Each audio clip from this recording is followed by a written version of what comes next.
If you've ever looked inside a motherboard, well, if you're taking the A+, I hope you're considering doing that at least, you're going to notice all these little slots in here. These are known generically as expansion slots. When the original IBM was invented 45 billion years ago, it came up with the idea that people would need more and specialized hardware for different types of PCs based on what they needed. Now, all PCs have always come with some kind of built-in slots, but the beauty of an expansion slot is you could add a video card or a hard drive controller or a roller disco fly fishing card or something, and you could get the kind of hardware you needed and you could plug it into your system. So expansion slots have been around for a long, long time. Now, the nice part about expansion slots is there are zillions of old ones that are not on the A+. The only ones we're going to be covering in this episode are the ones actually on the A+ itself. So let's go ahead and get started with my absolute favorite, PCI. Here is an example of Peripheral Component Interconnect, better known as PCI. PCI came out in the early 1990s, invented by Intel and adopted by the entire industry. It was a 32-bit wide bus, and it ran at either 33 or 66 megahertz. PCI was the king bus for over a decade. The only downside to PCI is that it was only 32 bits wide. By the mid-90s, we started to see a lot of CPUs that had 64-bit wide buses, and the PCI people came along and came up with a new and improved version of PCI to take advantage of that, and that's called PCI-X. PCI-X could almost be considered PCI on steroids. Instead of only a 32-bit bus, it now had a 64-bit wide bus. You can actually see the slots are physically longer. And on top of that, it ran originally at 133 megahertz. Although there were later versions that ran faster, it pretty much just stayed at 133 megahertz in terms of cards you could actually buy. PCI was an absolutely fantastic expansion bus. Well, except for one thing. It was kind of big. It was designed for desktops. And we were now starting to live in a world where laptops were appearing. So we wanted to take advantage of the power of PCI, but get it to fit inside of laptops. And that was done with something called Mini PCI. Let's take a look inside this laptop, and I can show you Mini PCI. Now, it took me removing a few screws, but here is a great example of good old Mini PCI.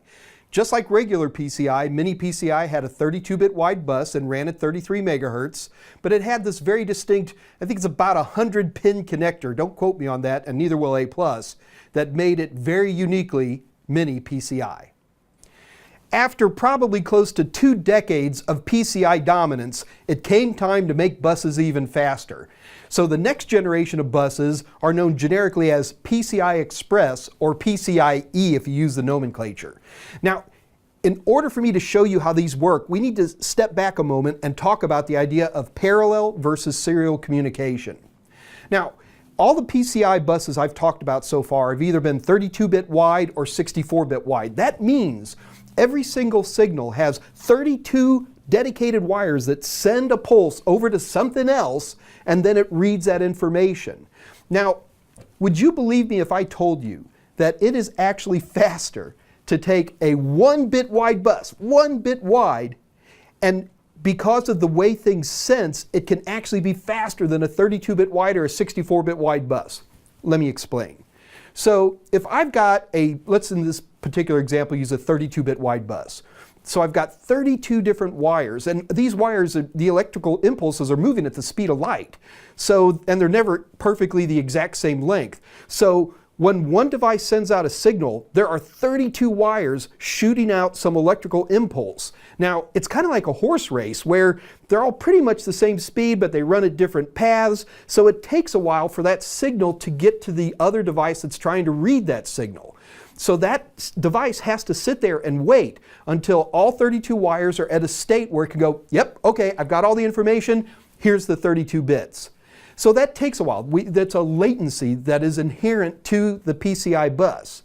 Now, what I can do is take that same 32-bit signal and only send it on one little wire. So it's the exact same language, the exact same ones and zeros, but instead spread out 32 across, it's sent out on one wire that goes really, really, really, really fast.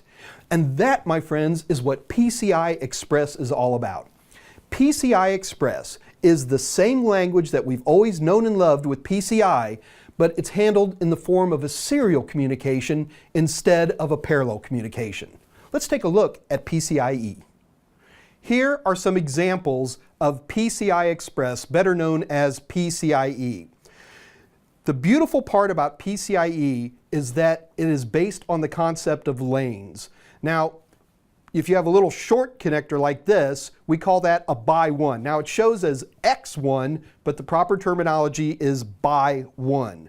So each lane is a serial communication, but it is incredibly fast. It runs at like 2 gigabits per second or 4 gigabits per second. It is incredibly quick. Now the beautiful part about PCIe is that if you need more data, all you have to do is add more lanes. So here's an example of a PCIe 16 lane or by 16 connection. This has 16 individual lanes, each running their own little 1-bit wide connection at incredibly high speeds. So if you want to determine the speed on PCI Express, you take the speed of the lane times the number of lanes, and that's your answer.